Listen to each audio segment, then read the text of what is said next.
Oi, meus amigos e amigas da ABEP, eu sou Cláudio Lucena, sou professor da Universidade Estadual da Paraíba, da Faculdade de Direito, tenho também formação em Ciência da Computação e sou pesquisador da Fundação Ciência e Tecnologia do Governo Português. Essas são as afiliações principais, eu tenho outras afiliações, como por exemplo, membro do Comitê de Políticas Públicas do Grupo de Usuários Não Comerciais da ICANN, que é a coordenadora do Sistema de Nomes de Domínio Global. E tenho acompanhado nessa função, com esse chapéu, o processo de conformidade da ICANN à adaptação às novas normas de proteção de dados da União Europeia.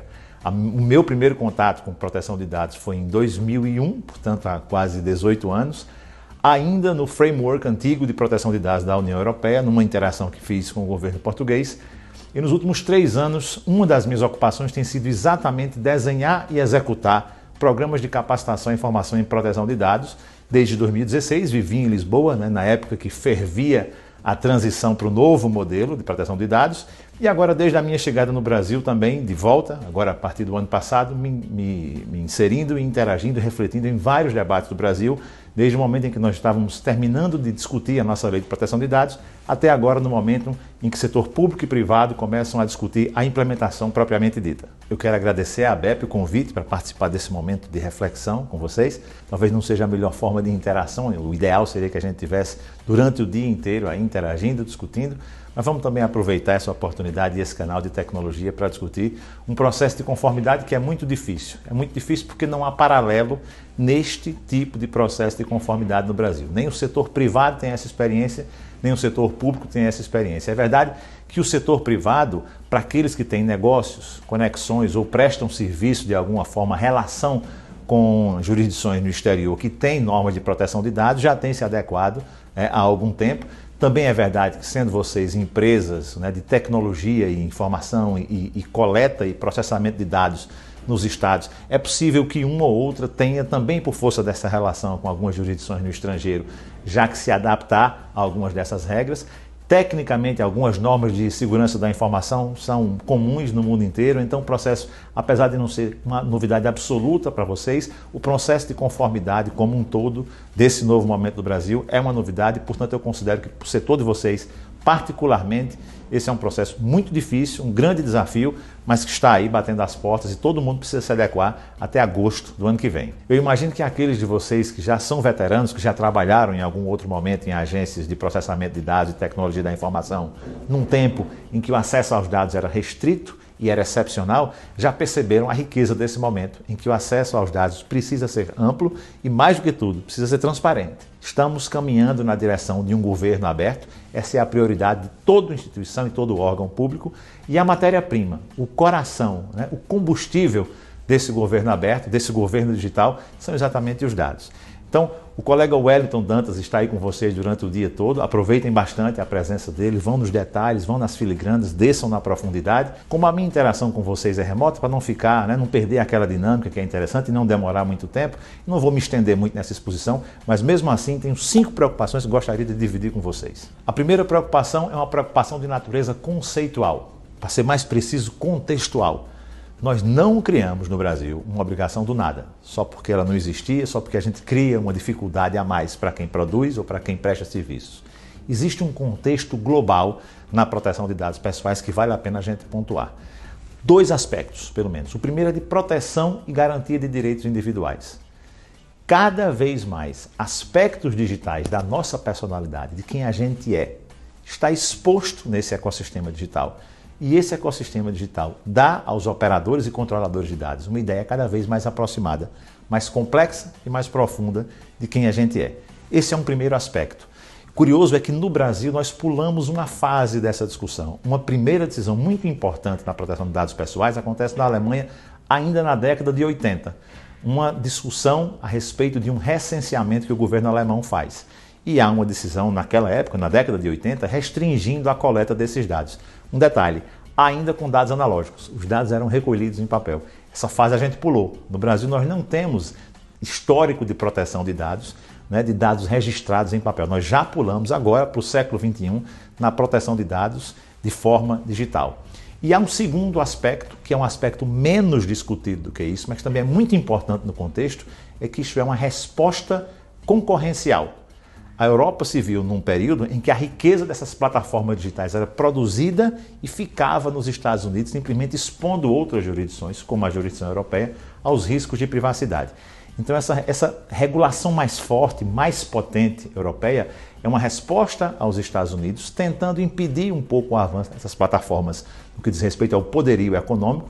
E como nós, no Brasil, nos inspiramos muito mais no modelo europeu, essa resposta comercial, essa resposta concorrencial passa a integrar também, passa a integrar o novo modelo de conformação de dados, de proteção de dados que nós temos no Brasil. A segunda preocupação, interdisciplinaridade. Proteção de dados pessoais é uma música que se toca a muitas mãos. Não é uma atividade, é um processo. E daqui tem dois desdobramentos. O primeiro é que você não resolve com uma ação. É preciso também encadear um processo, encadear atividades. E o segundo desdobramento, uma competência só não é suficiente para a proteção de dados. Até agora a gente já mapeou diversas competências que são necessárias, mas eu pontuaria para vocês pelo menos 3. Conhecimento jurídico regulatório, conhecimento de segurança da informação e conhecimento em gestão de riscos. Muito possivelmente vocês têm aí nos corpos profissionais dessas agências pessoas com mais de uma dessas competências. Dificilmente vocês têm pessoas com essas 3 competências. Então, muito possivelmente, nós estamos falando em formação de equipes para enfrentar esse problema. Terceiro, a Lei Geral de Proteção de Dados no Brasil cria figuras novas, cria funções novas e, portanto, também atribui responsabilidades novas. Cria, por exemplo, as figuras do controlador e do operador. O controlador de dados é aquele que escolhe que dados serão coletados, escolhe que tipo de processamento será feito, como serão os cruzamentos, quais serão as inferências, o que quer dizer, para que vão servir. O operador é o responsável técnico, por essas atividades. Além disso, a lei também cria a figura do encarregado de proteção de dados. É o curso em que eu estava envolvido até o ano passado em Lisboa.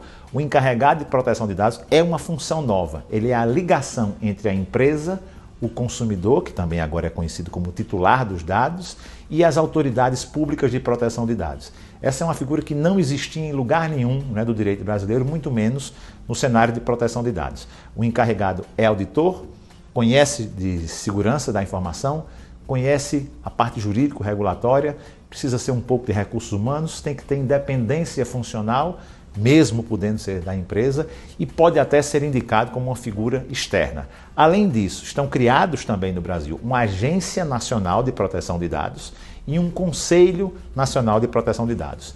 Todos esses indivíduos, todas essas figuras têm responsabilidades próprias. Se tratando do poder público, que é o caso de vocês, o poder público responde na forma da Constituição, ou seja, como entidade, mas havendo negligência, dolo ou culpa, como em todo o setor público, a responsabilidade pode se voltar ao gestor. Quarta preocupação, o que é que surgiu de novo no cenário regulatório de proteção de dados pessoais no Brasil? Bem, aqui eu costumo dividir em 3 categorias. Há coisas antigas que já existiam e continuarão existindo no cenário de proteção de dados, como, por exemplo, o regime de sanções, penalidades, como, por exemplo, o regime de exceções, situações que não se aplicam, o que fazem com que a norma não incida. São situações que já existiam em qualquer cenário regulatório. Há uma segunda categoria de coisas, que são coisas que já existiam no cenário anterior, mas vão precisar ser adaptadas ao cenário novo. Por exemplo, as notificações. Cada vez que acontecer um vazamento de dados, uma notificação precisa ser dirigida à Autoridade de Proteção de Dados no Brasil e a depender também ao titular dos dados. A notificação à autoridade já existia, mas o fato de você ter que fazer essa notificação quando uma brecha de segurança acontecer é um cenário novo no Brasil. E há coisas realmente novas, como por exemplo a incorporação dos conceitos de Privacy by Design e Privacy by Default no dia a dia das empresas.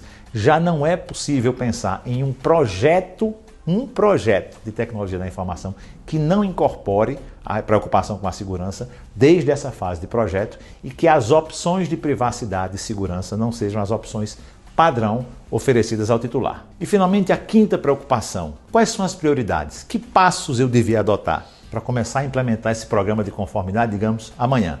Eu não posso escolher por você exatamente os passos, mas se até o final do ano não tiverem tomado 3 dessas precauções, eu ficaria preocupado.